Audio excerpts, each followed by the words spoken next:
Politicizing of Nigerian security and insecurity, which is true. It's only Nigerian. I know it. It happened at the state level and it happened at the federal level.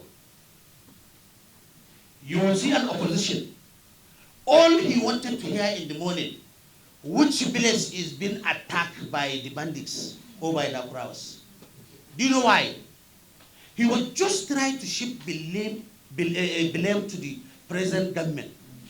So as by the time bandits, you understand, attack a village, kill about 2 to 3 to 10 people, you say, yes, the government is not working, the military are not working, the security are not working. This government, can you go, this and that, this and that.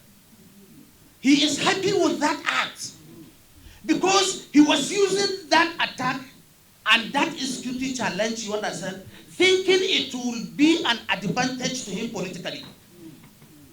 So that he will come to the public instead of trying to look at the way of solving the problem. But he prepared to the problem and start telling him, this government is failed, this government is not working, the military is not working, this guy is not working, just simply because bandits are killing people and he wants to take that as an advantage. That is politicizing of the insecurity or security system in Nigeria. Political parties, for all their imperfections, remain the most practical vehicles for engaging the democratic process. No matter our reservations, we must recognize that to influence the future of our nation, we must be willing to take part in institutions that determine its course. Our challenge is not merely to critique, but to cultivate.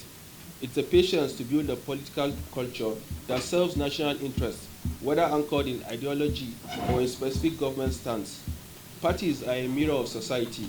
When we fail to cultivate and reform them, we forfeit our chance to shape the nation we desire.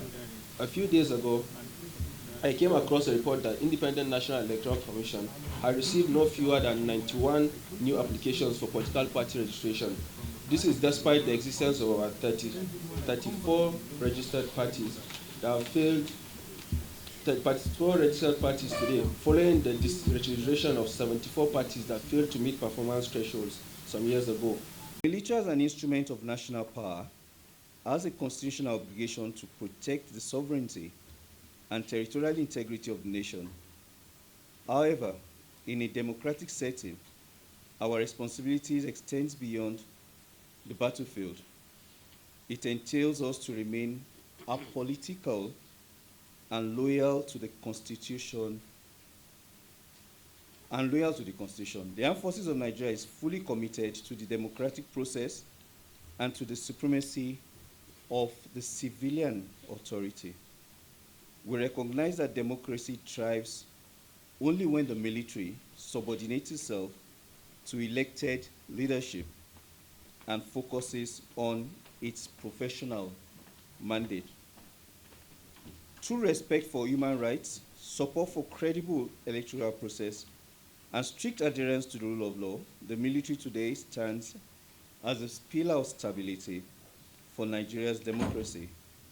We have demonstrated this commitment time and again by providing security during elections, assisting civil authorities during national emergencies, and upholding constitutional order during difficult times.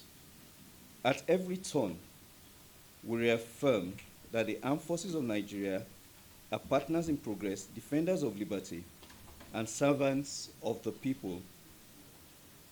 Our rifle. But if we continue to do the same thing, we should not expect a different result. It's garbage in, garbage out. So our leadership, essentially, is not the problem. But how do we, what are the protocols to become a leader? Through what system do you pass through to emerge finally as a leader? It is that system that makes you. It is that system that makes you the type of leader that you are. So let's look at the system, not the laws as most people will look at it. Our laws, our ethics, edicts are the most beautiful laws in the world. If you take our constitution, if you look at our, what do you call it, protocols in terms of what is written in the constitution, it's not almost beautiful. There is no system that was poorly written in Nigeria. Incidentally, there was a time we went for an international discourse, trying to identify the best community policing system for Nigeria. And then we went to France. In France, we met with top-ranked police officers. And the question was strong. What France's community policing system is effective? What is in it that we don't have in Nigeria? The Inspector General of Police then stood up and said, why are you coming? Why are you coming to France to understudy the community policing?